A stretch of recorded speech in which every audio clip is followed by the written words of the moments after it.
Policy పరమైనటువంటి నిర్ణయం మేరకు మా పార్టీ నాయకురాలుగా నాటి ప్రతిపక్ష నాయకురాలు సుష్మా స్వరాజ్ గారు లిఖితపూర్వకంగా నాటి కేంద్ర ప్రభుత్వానికి రాసినటువంటి ఉత్తరానికి కట్టుబడి ఉండి ఈరోజు మేము జనాభా సేకరణలో భాగంగా కులగణన కూడా చేయాలని చెప్పి నిర్ణయం తీసుకున్న విషయాన్ని ఈ సందర్భంగా మనవి చేస్తా ఉన్నాను.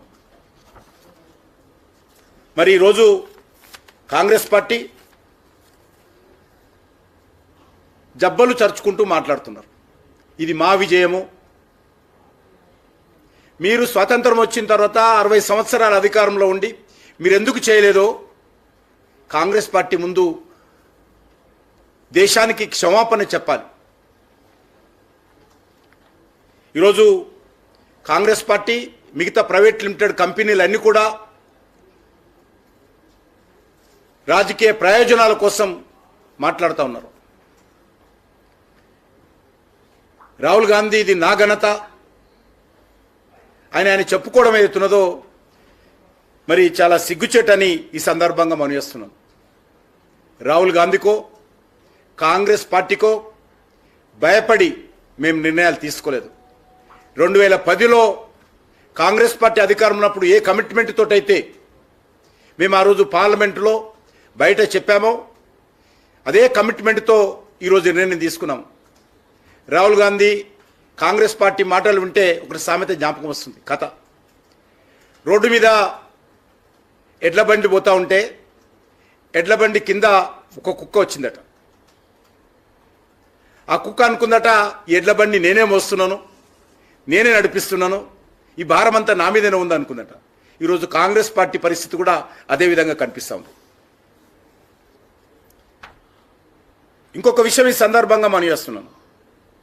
దేశానికి సమాజానికి ఏ నిర్ణయం వల్ల మేలు జరుగుతుందో ఆ నిర్ణయాలు తీసుకున్నటువంటి సత్తా ధైర్యము భారతీయ జనతా పార్టీకి, ఎన్డీఏకు, దేశ ప్రధానమంత్రి నరేంద్ర మోడీ గారికి ఉన్నది. కాంగ్రెస్ పార్టీ డిమాండ్కు తలవొగ్గి తీసుకోవడం కానీ రాజకీయ దృక్పథంతో తీసుకోవడం కానీ జరగదు. అది జిఎస్టీ కావచ్చు, ఆర్టికల్ 370 కావచ్చు, లేక అయోధ్యలో రామమందిర నిర్మాణం కావచ్చు, లేకపోతే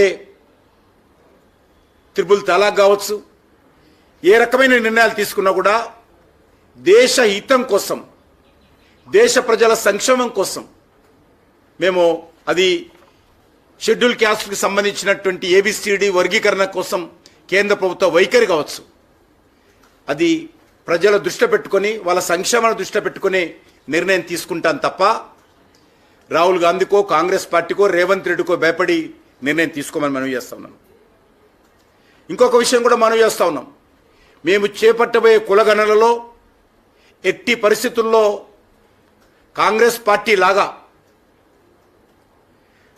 న్యాయస్థానాల తీర్పుకు వ్యతిరేకంగా ఇది రాజ్యాంగ విరుద్ధమని న్యాయస్థానాలు తీర్పునిస్తే దాన్ని కూడా కాలరాచి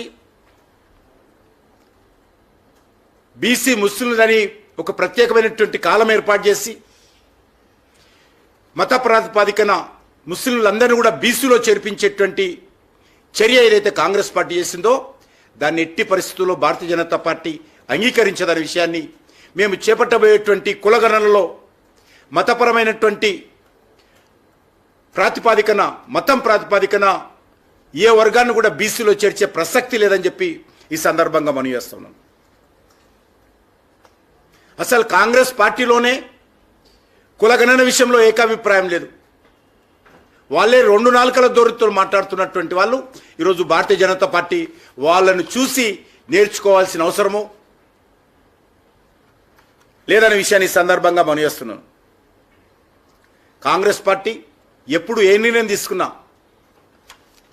అది షార్ట్ టర్మ్ లక్ష్యాలతో, ఓటు బ్యాంక్ రాజకీయాలతో, అధికార దాహంతో తీసుకున్నటువంటి నిర్ణయాలే తప్ప ఏ నిర్ణయాలు కూడా దేశ హితం కోసం, ప్రజల సంక్షేమం కోసం కాంగ్రెస్ పార్టీ నిర్ణయం తీసుకోలేదు. ప్రజల అభ్యున్నతి కోసం ఈ రోజు కూడా చిత్తశుద్ధి వ్యక్తం చేయలేదనే విషయాన్ని సందర్భంగా గమనిస్తున్నాం. ఈరోజు తెలంగాణలో కాంగ్రెస్లో కూడా చూసాం. లేక కర్ణాటక కాంగ్రెస్లో కూడా చూసాం అనేక రకాల రెండు నాలుకల ధోరణులు. ఈ రెండు రాష్ట్రాల్లో చేపట్టినటువంటి కులగణన ఒక తంతుగా హడావిడిగా చేశారే తప్ప చిత్తశుద్ధి లేకుండా ఆ యొక్క కులగణన చేశారు. అది కులగణన కాదు, కులాలకు సంబంధించినటువంటి సర్వే, అది గణన కాదు. అసలు గణన చేయాలంటే, కులగణన చేయాలన్నా చాలా దానిపైన మరి అంతకుముందే విధానపరంగా నిర్ణయాలు తీసుకోవాల్సి ఉంటుంది. కానీ ఏ రకమైనటువంటి నిర్ణయాలు తీసుకోకుండా, చిత్తశుద్ధి లేకుండా ఒక తంతుగా దీన్ని వివరించారే తప్ప ఈరోజు అది కూడా అనేక 50% ఇళ్లలో కూడా 50% జనాభా దగ్గర కూడా ఈ యొక్క కులగణన సందర్భంగా మరి కాంగ్రెస్ పార్టీ వెళ్లకుండా ఈరోజు గణన ఎలాగంటుందో చెప్పాల్సిన అవసరం అది. అది యావరేజ్గా తీసుకున్నటువంటి సర్వే మాత్రమే. అది నిజమైనటువంటి కులగణన కాదు, నిజమైనటువంటి గణన ఆధారంగా జరిగినటువంటి శాస్త్రీయమైనటువంటి పద్ధతిలో అది జరగలేదనే విషయాన్ని ఈ సందర్భంగా మనవి చేస్తున్నాను.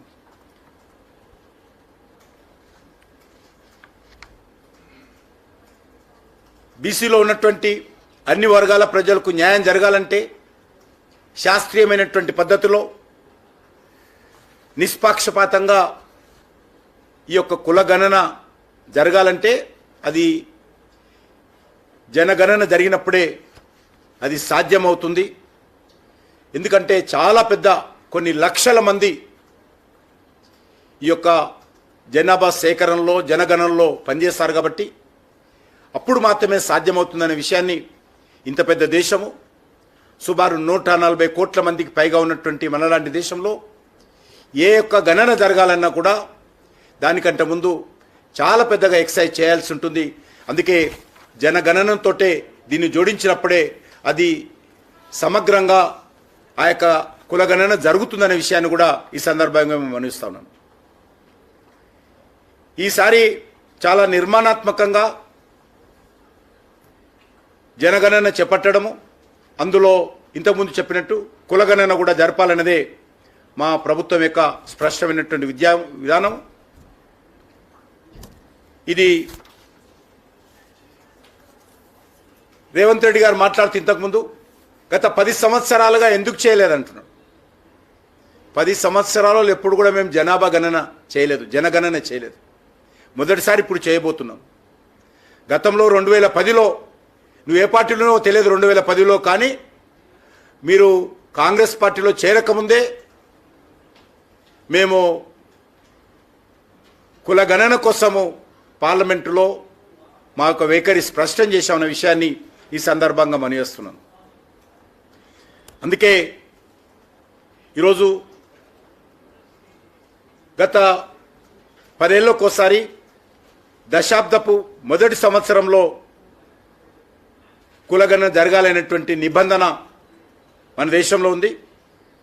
బీజేపీ అధికారంలోకి వచ్చిన తర్వాత మొదటిసారి ఈ 10 సంవత్సరాల తర్వాత జనాభా సేకరణ జరుగుతున్నది కాబట్టి ఇందులో ఈ అంశాన్ని మేము పొందుపరిచామనే విషయాన్ని ఈ సందర్భంగా మనవిస్తున్నాను.